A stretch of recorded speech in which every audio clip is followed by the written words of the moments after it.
Okay. KTT, new episode once every 2 weeks. I am Drift. I'm joined by my co-host. It's BlackStarXero. Just call me Zero. That's the energy we have. That's how we bring it in this episode. You feel me? So, without further ado, before we get into it properly, I need you guys to go ahead and do me a favor. Like, comment, subscribe. It helps me, helps Zero, helps the pod, helps the algorithm. Appreciate you, by the way. So, on the agenda, we have Modulo / JJK. You know what I'm saying? I'm only really saying JJK because if you don't know what Modulo is, then that's how you're going to know what Modulo is. You feel me? And it's a nice distinction as well. JJK Modulo is JJK Modulo. JJK Modulo for sure. Modulo for sure. You feel me? So we're going to be chopping up that first. Then we're going to jump into one park. And by one park, I mean One Piece. You've probably heard me make that joke 1,000 times already. And then we're going to tail end the discussion with some Dragon Ball Z, I believe. Yes, sir. Or rather Dragon Ball. You know what I'm saying? What part of it we're going to be articulating, I don't know yet. You feel me? So, boom. We're going to begin. Modulo, most recent chapter. You get me? Are you tapped in? Yes. Tapped in? Yeah. Say less. Chapter 20. Chapter 20. Right? Who would you say is stronger? Right? I'm talking Prime Sukuna, Prime Gojo, or current Yuji. Man, yeah, bro, you almost have me cussing like what? Who starts a conversation like that? Anyways, you get me? I am still gonna go with the King of Curses. Sukuna? Yeah. Really? Yes. Speak about it. Bro, like the bro's bag just seems unlimited.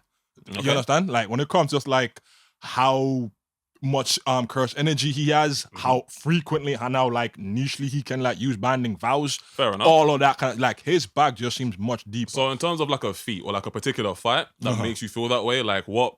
Give me the instances that you see him do some shit that makes you feel like, okay, cool, he's still ahead of niggas like current Yuji and Prime Gojo. Right. So before I can get to instances, right, I can only probably point to just like one. Yeah. And for that one, it would be a series of chapters. The entire end of JJK suggests that this nigga was jumped by everybody. All right. You understand? And he was still standing like, yeah, you man are soft. Cool. But the issue with Yuji is what? Current Yuji is viewed as the current strongest sorcerer. Right? And I'm not challenging that in any way, right? Okay. I'm going to accept that. The issue is we have not seen current Yuji throw any kind of meaningful hands. Okay. We know he batted up to grade 5, grade 1. So Old did you man. see have you peeped the most recent chapter? Yeah. I'm coming to that. Okay, But you understand? So bro, I'm not saying Yuji's weak in any sense. No. I know you ain't saying that. Cool. Yeah. And I think I was gonna kind of touch on that technique he used. Again, kind of come back to that afterwards. But in terms of a actual engagement, you have not seen Yuji in Modulo do that. You've got the statements, right? And we've seen bro pull up and mug fodder. Okay. You understand? So I can't just say on wax, yeah, he's miles ahead of Sukuna, miles ahead of Gojo. You understand? Okay. And Gojo as well, we see that nigga take out like what? I sincerely hope that we're still in time for that one. But we see that Don take out like what? I think it was something like 2,000 curses or something like that in like under a minute. Or some dumb feat like that. So we're talking like fast, strong, plus his 6 size, plus the infinite. You understand? Like these guys are all strong. All of them are powerful. But yes, Yuji beat Sukuna, but that wasn't a 1v1. Okay. Sukuna beat Gojo in a 1v1. That's a fact. You understand? That's a fact. It took everybody, including Yuji, to take down Sukuna. So that's why I'm saying Sukuna is still probably the stronger one. All right, cool. So, to hit back, right, this is what I would say. In the example of Gojo bodying roughly like 2k-ish curses in like under a minute, yeah? I mean, that was a weak example. Like, more living. That was a weak example. Like, there's like, what's his name? Not Kenjaku. I mean, the point I was just gonna make is real quick is in the most recent chapter, Yuji claps way more than 2k in one dismantle, and the size of the dismantle is larger than the furnace that Sukuna released in the last fight of JJK. Fair. You know what I'm saying? When I say, bruv, yeah, effortlessly, I'm talking man's miles away from them, sees them going in the direction towards Tsurugi and Rika, and is like, yeah, can't be having that. Boom, claps all of them. You feel me? So the size of the dismantle, the range you go off from, and the amount of niggas you clapped all in one stance, again, without breaking a fucking sweat. Sure. I'm like, yeah, if I was to answer the question, I feel like current Yuji is objectively stronger than Prime Gojo, and Prime Sukuna. Fair you feel me? enough. The reason I feel that way is because, cool, even in the last part of the Shinjuku raid, yeah, if you peep how Yuji's moving, you're already seeing him throw out feet and throw hands well enough to be adjacent with like I don't know, like the upper ranks of the verse already. Sure. You feel me? Like consistently landing black flashes to the point that Sukuna himself in the fight, when Yuji lands one of the black flashes on him consecutively, he's like, dog, he keeps landing black flashes. Like, is he trying to climb up to my level? You feel me? So that's why I'm like, if you combine with how you saw him moving at the end of the Shinjuku raid, as is, right? And then you scale that 80 years of him just roaming the world, whacking down curses, likely becoming even nicer with his curse energy usage. Probably, oh yeah, my bad, I'm sorry, cool. One of the guys that he claps with an attack effortlessly today is a black flash on demand. Yeah, You get bro me? didn't even see it coming. You understand? He Black coming Flash. like, bro, he's so he has so much control over it. You didn't know that fucking attack was coming until the energy formed on his hand. You feel me? So you like, understand? So the fact that, again, the fact that I he am whacked, not sleeping on Yuji in any capacity. The fact that he whacked down my bro with a black flash on demand. Do you remember how hard it is, like, to get off a black flash? Yes, Cool, and I kind stay of with feel me. like Yuji, like, why? Alright, cool. Maybe for me, that kind of hit a bit different. Precisely because of what you were saying there about him and Sukuna. Okay. Because he was pulling them off so thingy. I just kind of default to Black Flash is just being the Itadori special. You Well, here's understand? the thing. So he him is just being able to, like, what, 60 odd years later, of course he's be able much to better at bark like, those using off it, you on understand? demand. But now stay with me. Sukuna can't do that. Gojo can't do that. Sure. You feel me? So current Yuji can bark off black flashes on demand. Prime Sukuna hasn't ever been shown to do that. I mean, we basically never see him in the Heian era. You get me? But he can't do it in the Shinjuku raid, and Gojo can't do it after his month of training in December. You feel me? So already that feat alone should, like, kind of look have the discussion regarding Yuji, current Yuji at least, a little different. You feel me? Okay. I've already said, cool. The dismantle you see him get off, right, at the range and the radius that it hits, already clears anything you've ever seen Sukuna get off, barring the world cutting slash. You feel me? If we're talking about blood manipulation, which is like Choso's thing, when, like, in the chapter before this one, the level that you see Yuji use on blood manipulation dwarfs Choso and Noritoshi Kamo, both of which are inherently stronger. Like, those are True. those are their and innate that's what I was. things. Alright, You get cool. me? So yes, that's the attack I was talking about. The way he just did that, Yeah, and he just like, so effort. Choso just fires like one beam. I mean, this nigga, that's his primary source. yeah, of attack, you understand? get me? But like, he can use the blood in like Yeah, multiple yeah, different yeah. hardness, skin, and all that kind of stuff. Well, I know suppose, that, like, but- what I'm saying is, like, but the one way beam that you see him bro, use. he does two things with that one attack. Yeah. You understand? Yeah. So one, he fires out the one attack that segments or splits into several different, like, arrowheads. You know, for simplicity's sake. Yeah, Several yeah. different arrowheads, taking out several different sorcerers and several different Sumerians at the same time, right? And inside of that, it's baked in that it, like, gives them, like, flu-like symptoms, according to what he's saying. Like, it debilitates them for days it's, on end. It's because of afterwards. obviously Yuji's blood being poison to, like, regular humans. Okay. You get me? Like, if you're a regular human, Yuji's blood is poison to you because Yuji is half cursed fucking womb. You know what I'm saying? And obviously, and Sumerians. I don't know, nigga. You know what I'm saying? I don't know. I don't think it's poisonous on Sumerians. It didn't say anything specifying that it was, like, poisoning the Sumerians. But when Choso's fighting Naoya, and he kind of, like, floods the place that they're fighting in like a fucking tsunami of blood, and some of that gets in Naoya's face, Naoya himself then doubles over, like, real debilitated after the fact. You get me? And it's because obviously Choso himself is a cursed wound pain. You get me? So Yeah. So with the humans one, I'm clear with it, You get because me? even bro, he just clipped him on the thing, and then bro was like, drop the fuck out. he you got feel me? like the weird little shaking, like, the you nigga understand, got- like the he's nigga like got he's hit about by to pass fucking- out. Like, the You nigga got hit understand? by Uzuhiko. You feel me? Yeah, Real exactly. shit, Like he you got get me? Uzuhiko. Like, Exactly. real shit, you feel me? So again, I hear what you're saying, right? Very valid point. You understand? I did sort of forget that scene where, you know, you see the what do you call it? The radial blast from the cleave and all that kind of stuff. When You I say, understand? dog, the So- amount of curses he clapped in just one fucking, like, there's enough of them that you can see a dedicated wave of curses flying over the fucking horizon of the city. You get me? Sure. One dismantle, all of them niggas gone. Yeah. Effortlessly. When I say effortlessly, effortlessly. Yeah. You feel me? I get all that. Yeah. So yeah. And keep in mind, at this point on wax, on top of blood on manipulation, right? On top of mastery of the black flashes, yeah? Man has a fairly decent amount of fucking curse energy reserves, and he has access to fucking cleave and dismantle, and he has domain expansion. You get me? Keep in mind, cleave and dismantle are 2 out of 3 things that make Sukuna extremely dangerous. Yeah. You get me? And that nigga has had them for the last 60 odd years. You feel me? One can only assume or imagine exactly how far the refinement of His each of the use techniques of the technique have yeah, gone. nah, You feel me? Fire. And fire, again, fire. I can't lie to you. The reason I brought it up is because I was like, when I factor that in, right? And I factor in the fact that, he has achieved that in 70 years, whereas the maximum strength that we saw Sukuna on in the Shinjuku raid is him after 1,000. You feel me? So everything that we see Sukuna be on in JJK, in terms of technique, furnace, dismantle, all of that, you know what I'm saying, is 1,000 years of acumen. Look at what Yuji's doing in 70. You feel me? In 70. So that's why I was like, I feel like we do need to sit down and have a discussion about who might be the objective strongest nigga in the verse right now. Well, I mean right now. You understand? Like, it's only one guy. Everybody else is dead. Right now, everybody else is dead, of course. You get me? But for the purposes of this discussion here, I mean, the fact that when I asked you, you said verbatim, easy, Sukuna is why we needed to have the discussion. You get me? Because I feel like niggas is either downplaying Yuji or gassing Sukuna off legacy feats. You feel me? Like, if niggas is saying Sukuna is stronger or Gojo stronger, and you aren't factoring in everything that current Yuji's on, then it's a disservice to current Yuji. You get me? So that's kind of why I was like, boy, the discussion needs to be had. Fair enough. Both me and a lot of niggas online have all kind of sat down and rationalized it. You know what I'm saying? Front ways, back ways, diagonal, all of that. Sure. And it's like, regardless of how you feel about all three niggas involved, the feats we're seeing off Yuji today in Modulo, I am sorry, gang, I ain't seen the like.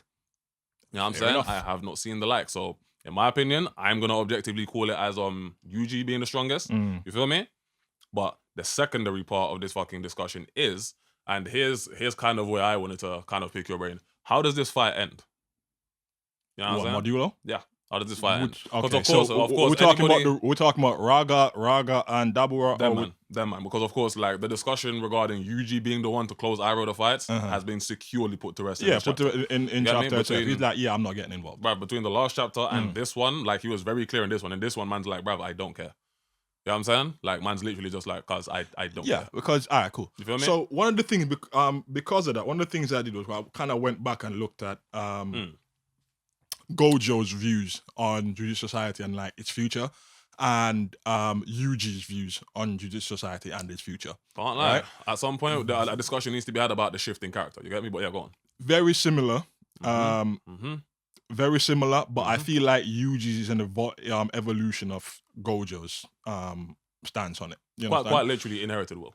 Well, inherited will in one thing, but you understand? But it's like he kind of built upon it. So whereas Gojo wanted strong people around him as well, so he didn't have to be the strongest all the time, or basically by himself, right?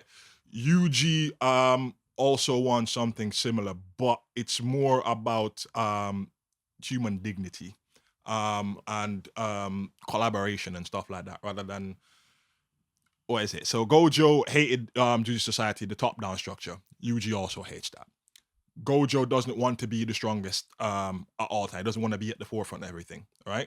Yuji also believes that it's not right for there to just be this one person that everything kind of falls back. That's what I'm saying. Like, it's kind of like an evolution of it. You understand? So they're both, bottom line, they're both like, listen, Jujutsu Society needs to move forward from the old traditions, the old ways, the top-down structures. It also needs to work on developing the sorcerers that currently exist into being stronger, and for them to kind of like direct the future going stand forward. On your own. You understand? They have to stand on your own. Yes, you understand? But at the same time, it's also you need to work together to kind of achieve them things. You understand? Rather than just like this one guy, right? And I'm kind of paraphrasing it here, but it's not a unique sentiment to either Yuji or Gojo. I mean, the other person that kind of approached the discussion but went in a completely different direction is Geto. Is Geto? Is Geto. Well, yeah. So, but I'm never talking about in Modulo. I'm saying like that perspective there. It's not this one's in Modulo. This was JJK. That's what I'm saying. Yeah. No. What I'm saying is the perspective of always having this one strong person turn up and save you all the time. It's not exactly unique to like Gojo or Yuji in JJK. Example being, Goku said basically the same thing during the Buwak. Oh, you're talking about separate animes in like yes, okay, I'm saying like the idea that the idea that you can always rely on this one person to come and handle shit for you is a very bad look. You understand? And it's a very bad mentality to have. You see it in the Buwak, right? When Goku said like he wanted Goten and Trunks and Gohan to have a chance of like defeating Boo, because they couldn't rely on some long dead guy to come and save them, right? And then you see something very similar in the Goku Black arc with Trunks and Vegeta, right? So when Trunks is training Vegeta, can you imagine?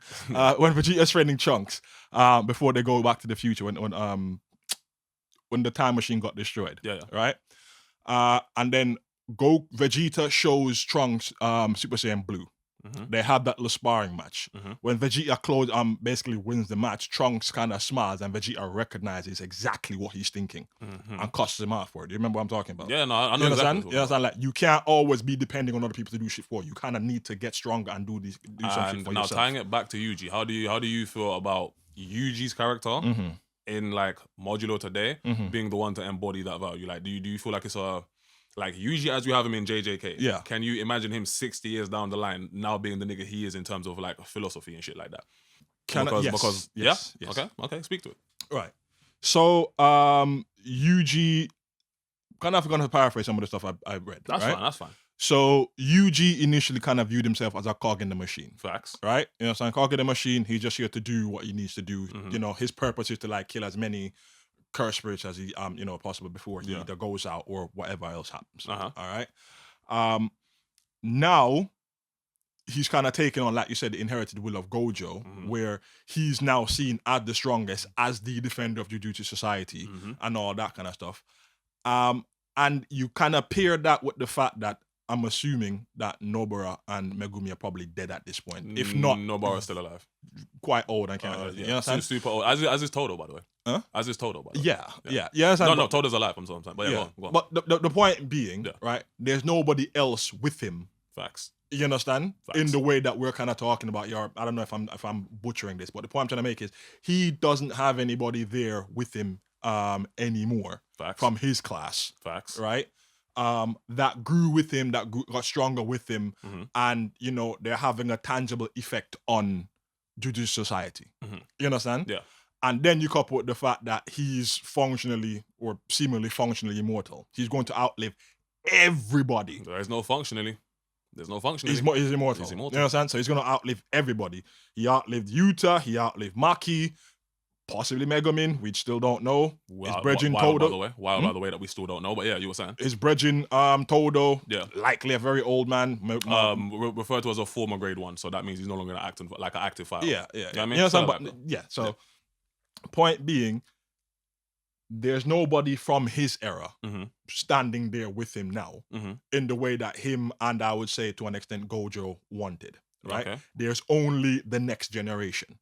So his view that Jujutsu Society needs to do more to empower and develop the next generation is a correct one. So I can kind of see that. I don't know if I've explained that clearly, but I can see that evolution in character. It kind of comes to realization like, bro, at the end of the day, this is also going to come down to me. If I'm always the one turning up and cleaving and dismantling everything, he did state that. Exactly. You know what I mean? It's always going to fall to me. He did state that. I mean, man did say, yo, obviously, regardless of how this shit goes between Maharaga and Dabura, regardless, if fucking Maharaga loses, I'll step in and drop Dabura with ease. You get me? So he's already confirmed that I can in fact drop that nigga with ease. You get me? But the reason I am not allowing anybody to fucking interfere with these two fights is because, much like you've articulated, it's about the belief that, the next generation or the current crop of Jujutsu sorcerers, on top of the fact that it's kind of widely understood that the successive generations have been getting weaker, you know what I'm saying? And that's because of peacetime. You get me? Cool. The idea is, okay, cool. The current Jujutsu sorcerers and the next generation need to learn to stand on their own. You get me? Because Yuji is not just going to constantly be there to fucking dismantle and cleave everything like for you niggas. Like you correctly said. You get me? So that's why I just wanted you to kind of speak to it and kind of articulate why you felt that way. You get me? Good shit throughout. But one part that I would add to it, the philosophy that Gojo and Yuji has is rooted in the idea of, well, not rooted in, it's a byproduct of how society set up with Jujutsu sorcerers and normal niggas. You get me? That being the fact that Jujutsu sorcerers, to a regular nigga, you're asleep, you're chilling, You don't know that jujitsu sorcerer in the alleyway over there fighting 10 cursed spirits. 10 cursed spirits. You feel me? For your benefit, because cursed spirits seek out humans to eat them. Yeah. You get me? So you don't know that there are a bunch of fucking niggas laying their lives down for you day in, day out. Day in, day out. Day in, day out. You know what I'm saying? And we are never thanked for it. And if anything, to the wider public who don't understand what we do, they like they cheer when they see us fucking like incur damage and shit like that. You feel me? Because we're the others to them. So Gojo's fucking perspective and I was about to say Sukuna there. Gojo's perspective and Yuji's perspective is like, okay, cool. We need to become stronger to the point that it's like, cause they will always need protecting. You get me? And it's always going to be a thankless job.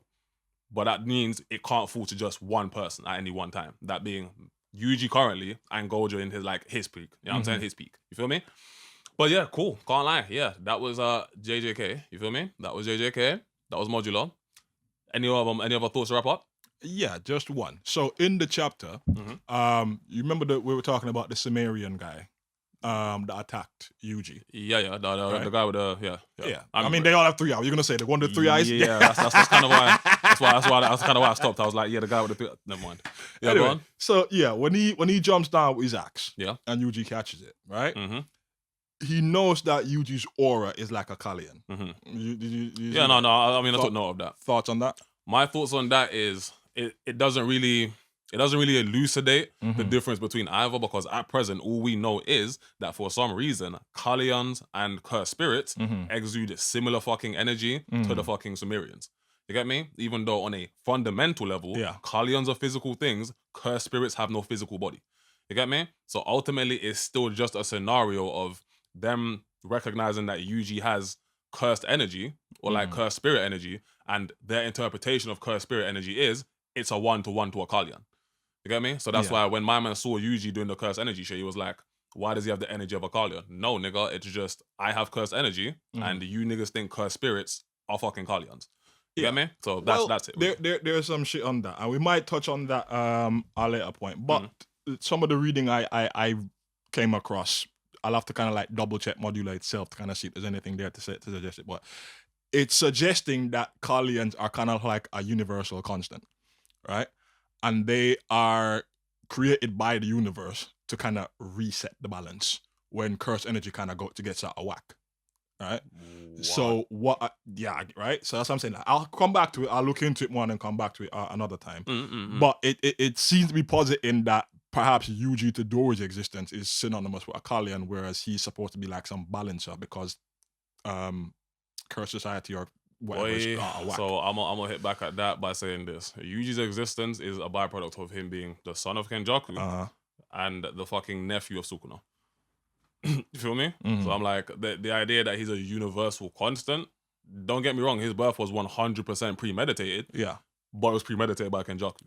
Sure. You get me? So the one point I'm gonna look into this and kind of have a larger discussion on it. Yeah. The one point I would have is that, listen, Kalians exist on Sumeria. You might know what they are, worship them and all that kind of stuff. Have physical bodies, by the way. Have physical bodies. Sure. Right. But they also exist on Earth, and they seem to exist before human. Before human even got there, boy. Do they? Do they? Like, this is my thing. I'm like, cuz, have we ever seen on wax verbatim a Kalian on Earth? That's what I'm saying. You get me? The only reason niggas even started to think that Kalians can be on Earth is because when the Sumerians landed, they were like, hey, those cursed spirits are eerily similar to what we worship as Kalians. You get me? Even though we, as in Earthlings and obviously IRL real niggas, you get me, know that Kalians are physical beings, whereas cursed spirits have no physical body. You get me? There's been no hard evidence to suggest that any Kalian has been present on Earth so far. Okay. What has been present on Earth is cursed energy.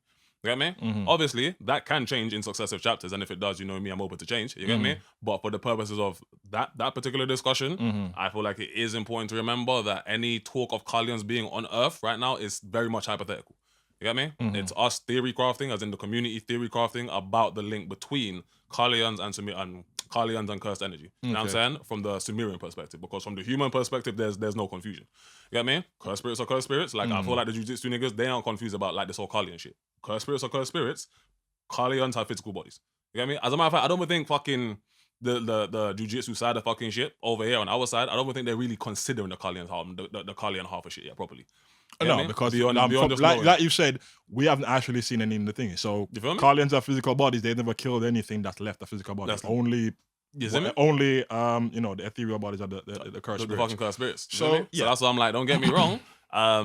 It's an idea that I'd be open to, like if it comes around. You feel me? Because I believe a good couple pods ago at this point. You feel me? We were discussing like the similarities between Carlians and cursed spirits. You get me? And we were discussing like the possibilities of like Sumerians coming to Earth beforehand. Yeah. But again, that was all theory crafting. You feel me? So that's why I'm like, boy, if more information comes out that kind of speaks to that discussion, like Carlians being on Earth, I will 100% fucking like readdress this particular take. Sure. You get me? 100%. But so more to look into that. I just kind of found that curious why Yuji was considered, his aura was considered similar to the Carlians. Because obviously he's eating all of the fucking cursed womb paintings, and obviously cursed wombs are cursed spirits. You get me? Given physical bodies. You get me? Cool. Anything to add? No, that's it. No. Okay, so that is the JJK Modulo section. Next up is One Piece. See you in the next section. Okay, and we are back in the next section before we get into One Piece. That was nice, I can't lie. Into One Piece. Anyway, yeah. Don't forget to like, comment, subscribe. Appreciate you for rocking with us this far into the pod. Without further ado, 1173 things are gone. Leaks only, relax. You get me? So don't be holding my feet to no fire. You feel me? We just really, you know what I'm saying? We really just talking for real. You get me? Right. So, thoughts on Gonko's past? Allegedly. Past. Very interesting. Not quite the way I saw it going. But more to come, I'm guessing. Well, not I'm guessing. More to come, definitely. So, key points. Brook and Gonko had a relationship in the past. Yeah? No Epstein stuff.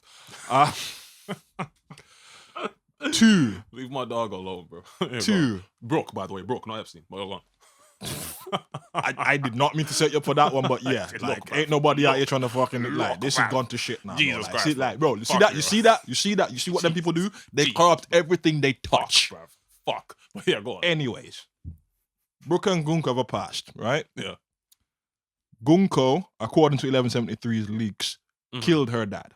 Gunko was a princess, which kind of defeated the original thought or the original idea behind the connection between Gunko and Brook. Because I believe a lot of people's initial reaction to that little silhouette of Brook playing his violin and Gunko being there was that Brook was like a father figure to her. You understand? But now we know in 1173 that she actually killed her dad. But here's the thing. Here's my thing, right? Here's my thing. I feel like both things can be true.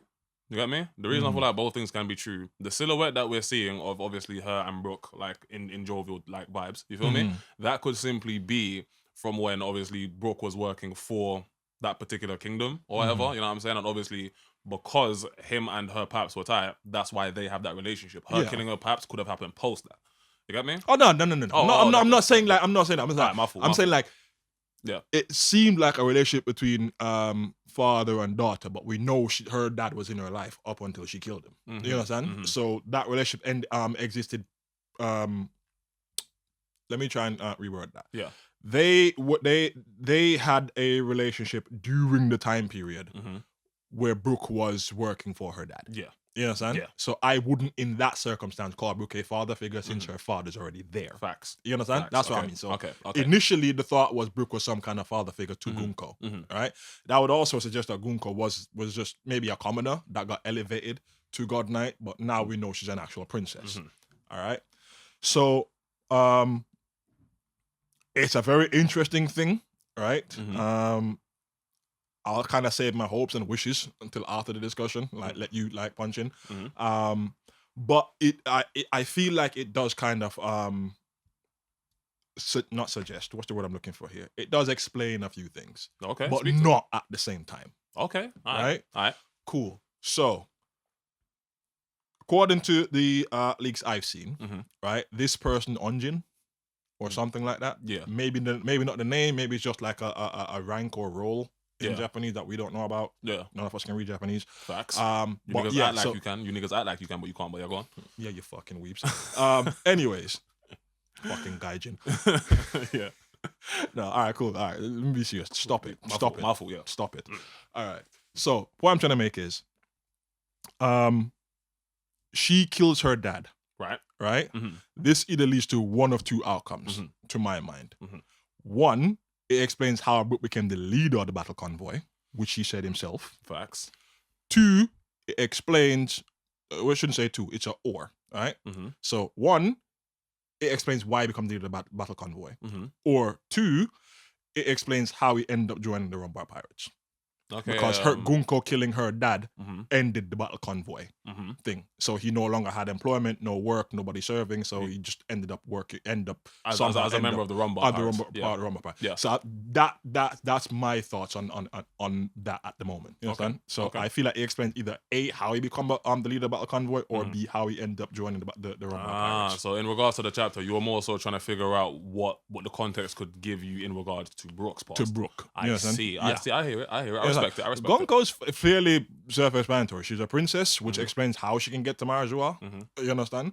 And obviously, she worked her way up through the God Knights to get where she is now. You understand? But how? Well, I mean, I suppose, how do you think she got to Marijoa? Well, you know what I mean? Because that's kind of the point I was going to speak to you. You know what I mean? Like, so, I was more. No, so I know you were coming to. I know we were coming to that, right? So we've seen her get dummy reversed what, twice? Is it twice or once? Once. Did she get dummy reversed on Elbaf? No, not Elbaf. No, on God Valley. No. Okay, that was so Saturn. just That was once. Saturn. That was Saturn on God Valley. Okay, so all right, so he didn't. He didn't. He didn't. All right, cool. The dummy reverse is only an Elbaf. Yeah. So in terms of her killing her paps, when we see, again, going off that silhouette, she was a very literal child. So I was shocked to see how you'd have the ability to kill. But it looks like the panel that we're talking about, there's the one where you see the silhouette, and then to the top right of that same fucking panel, there's like an adult looking woman. You get me? So that could be indicative of like a time skip. You feel me? And obviously with her saying father, that could be a situation of it being like, yo, she was just freshly dummy reversed, just freshly killed her paps, just freshly released from dummy reversed, and is now obviously just grappling with the fact that you just killed your father. Yeah. You get me? Well, okay. I'll make allowances for that. I don't really remember that one there, but it's the same panel. Yeah, I know. That's something. I don't remember that particular panel, but I know I recall something like that. So fine, I'll make allowances for that. It doesn't have to be when she was a child specifically, which is kind of what I was kind of like, okay, if you dummy reverse the child and got the child to kill her dad, that's one thing. I'm not gonna lie, bro. Yeah, emu's emu, bro, but the emu's emu and older's writing is older's writing, nigga. I don't, bro. If you dummy reverse a child, my nigga, you wild for that. You feel me? I ain't gonna hold you. You wild for that, even by emu standards. You feel me? Even by emu standards, you are a wild nigga. But my nigga, it's a fucking child, my nigga. You wanted this child on your side so much, you dummy reverse legit. You know what I saw on the net today, right? This has nothing to do with One Piece. You know what I saw on the net today? What? It was a panel from Marvel, right? Red Skull is asking his lackey to kill a child. The lackey goes, but sir, it's a child. And it's like, yes, you're right, it's a child, which is why you have to aim lower. Motherfuckers are willing to do some. Do you understand? Like in Marvel, you get me? In Marvel, I'm sorry, boy, but I've in the 20 fucking odd years that like One Piece. Dummy reversing. All right, cool. So it's all right, cool. Let me just ask this. Yeah. When has a child been killed in One Piece? When has a child been killed in One Piece? All right, cool. I couldn't answer off the top of my head. I have to really sit down and think about if that ever happened. Right? I'm not trying to put you on the spot. I'm talking about like, cool. If you can confidently say that a child would be used in that way in One Piece, like keep in mind, right now, when children are being threatened on Elbaf, it's them walking towards the cliff, like the edge of a cliff. You get me? Sure. So it's implied death. You feel me? If you dummy reverse the jit, you are going to have to make a lot of fucking like reasoning as to why, nigga, how can the child be useful? The child? We're gonna dummy. That's why I'm saying, why would you dummy reverse the jit? How the fuck can the child be useful? Dad. You get me? Nigga, you'd be more useful as a teenager to kill your father. You are a child, nigga. Possibly. You get me? So that's why I'm like, the point I was gonna make. When it happened, obviously that's the part that's up, like is open to interpretation. Doesn't matter. You get me? But could it happen? Is it possible that she was dummy reversed forcefully and made to do that? I firmly believe so, because I feel like I feel like what we just saw with fucking Loki and Harold is a strong enough parallel. You and again, Rox had no contract and he got dummy reversed, so you don't need a contract to be dummy reversed. You know, like, so yeah, forcefully dummy reversed and then used to kill your paps. Absolutely. We've already seen proof of concept. I'm gonna put about 60 stocks in that one. You get me? I mean, I don't like me. I'm gonna raise you 10 more. I'm gonna put 70 in it. You know what I'm saying? Like, cool. is it the gospel? Fairly confident that's the way it went, but I'm open to like it not happening. Is it the not gospel? going like that way. Like, I don't know. You feel me? But, like what I would say is like I'm more concerned as to like what point it happened. You feel me? Because a part of me, here's what I'm at with it. Yeah, the panel that I'm talking about, the sis that we're saying that's like an adult woman, that could very well be her Marge. You feel me? That could very well be her Marge. So that's why I'm like, bruv, I'm open to multiple perspectives here, you get me? But it's just based off what we've seen in Elbaf so far, with Loki and Harold, it's the strongest parallel that I could see. So I was like, cool, more likely than not, Occam's razor, it's probably what's happening again. I mean, this nigga's just into fratricide, bro. Nigga, listen, I left that comment on Zoe's video, nigga. Bro is just hell for he done reversing rocks and then aimed for him because that's the point. It was like, whenever you seen a child being killed and thing, I was like, bro, he done reversing thingy and sicked him on his wife and kid. And did it happen? You understand? No, it didn't because...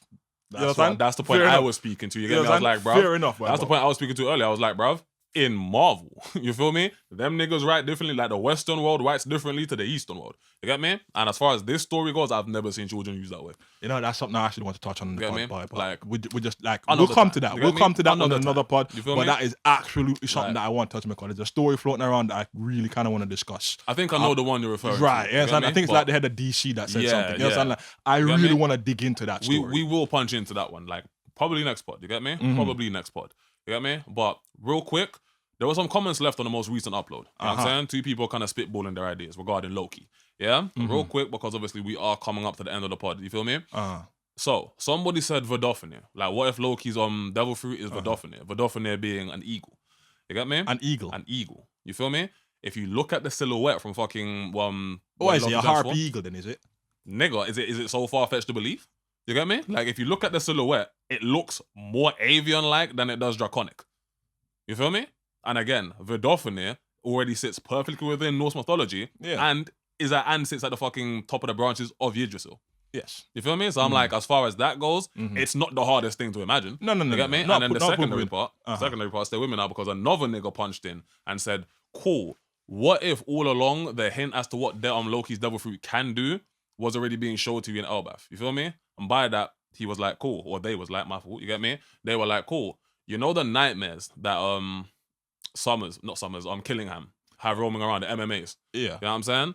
Maybe Odo is showing us all of these different little fucking, like the draconic looking one, the drug looking one, to kind of indicate that these are all things that Loki's devil fruit allowed him to turn into. So it's not that he can turn into one particular fucking thing. He can turn into like a multitude of fucking mythical creatures. You get me? So it could potentially be Nidhogger as well as Vidofnir, as well as some of the shit that you see that I was like, I hadn't thought about it like that. You get me? No. And that would instantly like kind of elevate Elbaf's fruit. What would the fruit be then? The fruit that he allows him to shapeshift into whatever he needs at the time? I think more so shapeshift into like perhaps maybe like multiple fucking different animals. And that would set the fucking legendary fruit of Elbaf apart from every other fucking fruit in existence, man. Because because he can do multiple different things. You feel me? Cool. And the only reason I kind of really sat there and I thought about it, because I was like, okay, cool. What we were seeing was like multiple fucking... Did we see Pell? Did we see Pell's hybrid form? Yeah. What does it look like? Wasn't that more his full beast mode? I don't think we ever saw his hybrid form yet. That's what I'm saying.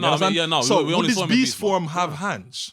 No. He only had talons because he carried the bomb with his feet. Right. Yeah. You get me? So that's what I'm like. You know what I'm saying? So that's what I'm like. Both interesting fucking ideas, food for thought. You know what I'm saying? Like both individual man that left the comments on the fucking last episode. Appreciate Thank you, by the way. You understand? Like, bro, appreciate it. Thank you very much for that. You get me? Appreciate that. But I was like, damn. Both fucking comments really did make a nigga sit back and think. I was like, maybe we weren't really considering some of these. You get me? Because the way that he looks in the silhouette when you see him fucking on the wall after he's transformed, it does look somewhat avian-like. I will revisit that. You know what I'm saying? Because my initial one and why I even really dug into the Nidhogg thing was because it's the dragon from the Harley text in the middle of the thing. Yeah. You understand? Like, it had the weird two little ones. Very similar to the silhouette. So I'm like, bro, could it really be Nidhogg? You understand? So that's why I went to dig into that. You understand? You feel me? So I still feel it's more draconic than avian. Don't get me wrong. Like, it's a plausible theory. I get that. You understand? So we have Ratatoskr in, what's his name? The Ragnar. Ragnar. Yeah, in Ragnar. You understand? Yeah. So it doesn't have to be an exact one-to-one parallel of Nidhogg or Vidofnir. You understand? You feel Could me? be a hybrid of Nidhogg and Vidofnir. And above and beyond that, right? If that is the case, wouldn't that kind of thoroughly underscore why the legendary fruit of Elbaf is spoken about the way it is? Because I mean, a nigga like me, I ain't gonna hold you, right? I dead ass thought it was the fucking Nika fruit. I dead ass thought it was the Nika fruit up until like recently. You feel me? Up until recently. I didn't think it was because they said Noki ate it and he couldn't have eaten one. Stay with me, right? The reason I used to think it was the Nika fruit because I was like, cool. If you're telling You're talking me, about the true Nika fruit. yes. That's what I meant. Like, sorry, my bad. In quotation marks. Yeah, like, true Nika fruit. You get me? I thought it was something that would be a more clearer fucking adjacent through line to like the Nika sun god worship thing. You feel me? In the way that fucking obviously the Hito Itonomi is like a symbolic representation of that. You feel me? That's why I was expecting something more directly linked to the fucking giants' fucking religious beliefs. You feel me? And right now, like 80% of my stocks is still rolling with the idea that it's probably Nidhogg, not gonna hold you. You feel me? But 10% for the fucking Vidofnir idea and 10% for the other idea that's like perhaps he can he can shift into multiple fucking creatures, and that's what sets the fruit apart from every other fruit in existence. You get me? So I'm like, food for thought. Indeed. Food for thought. Indeed. You get me? Food for thought. Indeed. You feel me? Before you wrap up though, let me ask you a question. Yes, sir. So, Alright. actually, no, never mind. It doesn't matter. Doesn't matter because it's not the Nika fruit. I was gonna say like, cool. So you know that devil fruits have like stronger version, weaker version. Flame fruit loses to the magma fruit. Kind of thing. You understand? So I was like, okay, cool. If it is the Nika fruit, who had the stronger fruit? I'm like, Loki or Luffy? Imagine it's like, doesn't matter anymore because you know it's not like bro. Like no, but stay with me though. Yeah, I mean it's not that facts. You get me? We know that it's not that now. Yeah, but if you would have told me that he had like the fucking the model version, like the fucking model giant fruit, and because giants are bigger than humans, then that would make it like technically the stronger version of Luffy's fruit. So whatever. He told me model fucking ton tata. That's what the nigga. Yes. Model mermaid. Yes. Model nigga. harpy. Why? Who said no? Model long neck. You get me? Model long arm. You get me? Model long leg. It's just in the grand scheme of shit, nigga. Giants is the biggest ones. You get me? So on the fucking pecking order, the stronger version of your human That'd fruit be a sick would joke. be a giant fruit. No, That'd be a sick joke, bro. Nigga, The giant fruit's a little tiny thing, but then again, maybe it's not a tiny in Loki's hand. bro. I'm like, guys, listen. You get me? If it weren't where it is now, and you told me that the fucking fruit that Loki has is like the fucking Hito no me model giant fruit, because the giant is the stronger fucking. Nah, it's not giant. Model giant. Whatever it is, you get me? If you told me that was Loki's fruit because that's like a higher order of like a human being, because obviously giants are physically bigger, physically stronger, you get me? I'd have been like, I mean, I guess, in the sense that magma is the higher ranking of fucking fire, you get me? If you're saying the higher ranking of like the human fruit would be the giant fruit, I'd have been like, you know what? Okay, I guess. You get me? Fucking okay, cool, I guess. You feel me? But obviously, we are like we said, it's not that. It's but not that. Food So doesn't for matter, boy. cool. But that was a very like just popped in my head. I was like, wait. So if it was, which one would be superior? Which I'm rolling with the giant one, nigga. They're physically bigger and physically stronger, and for a long time, the rest of the world was shook of them niggas. Show me how many islands are shook of regular niggas. They ain't shook of us. You get me? They're afraid of fishmen and shit. They ain't afraid of us. Regular humans, bro, we are somewhat low on the pecking order in the world of One Piece. unless you have a Jolly Roger. And even then, I can't lie to you. You get me? Because if you have a Jolly Roger, but you ain't nice with it, bro, fishmen are gonna bad you up. Them man are physically stronger than you. Nah, forget the fishmen. You know what I mean? You said humans ain't scared of other humans. I'm like, they're not scared of you unless you have a Jolly Roger. And even then, like, simply having a Jolly Roger don't mean I'm afraid of you, nigga, unless you're one of the big four or formerly a Shichibukai or like somebody of note. Nigga, who's you? That's a regular pirate, nigga. I'm gonna call the Marines. You get me? I'm gonna call the Marines. If a Yonko pull up though, nigga, just get them what they want. You get me? Just get them the food, get them the booze. Subservient. You get me? Get them the food, get them the booze before they boom the island, nigga. Like, what the fuck? Do you like having an island to live on, nigga? Cool, that's what I thought. Cool. Subservient. You know what I'm saying? That's what I develop thought. grow spine. That's why the man That's bullies. what Grow I spine. thought. That's what I thought. You feel me? That's what I thought, nigga. But yeah, cool. Anything else to add? No, I think we pretty much covered it. Gunko and Brook really was my fourth at the forefront of my thoughts. Going forward for into the pod. 1172, there wasn't a super lot. There was more of like a setup recap. 73. 73. No, the chapter, the actual chapter that's out, 1172. That was more of a setup recap. So not. Oh yeah, so not the leaks. Yeah, so not the leaks. So the chapter itself, there wasn't a great deal happening. Like there was tons of shit happening. Don't get me wrong. Brooke scuttled off to link up with Gunko for what happens in 1173. He calls out to her. She recognizes him, tells him to run and all that kind of stuff. That's the last thing. No. My hopes and wishes. Remember I said to you that I come back. I am really hoping that Brooke clutches Elbaf. Right, Yeah. with his music, maybe he can get through to Gunko. We can dig into that now next time. I ain't gonna lie. If his music is able to get through to Gunko and she can like fight off Dom Reversi, listen, my nigga. You talking about Brooke? You know who was talking about Elbaf long before Brooke was in the crew, nigga? Who? Usopp. I'm gonna leave it there. Yeah, I see him. I'm gonna leave it there. I'm gonna leave it there. You feel me? That nigga was talking about Elbaf long before we knew what a Brooke was. You feel me? But all right, cool. You feel me? We'll leave it there. We'll leave it there. I'm gonna say, I'm like, gang, if You know Elbaf ends without that nigga being on shit, I might write him off. Cool. You know what, guys? I've been Drift. It's your boy Xero. And we'll catch you in the next pod, bruv. You get me? Don't piss me off, bruv.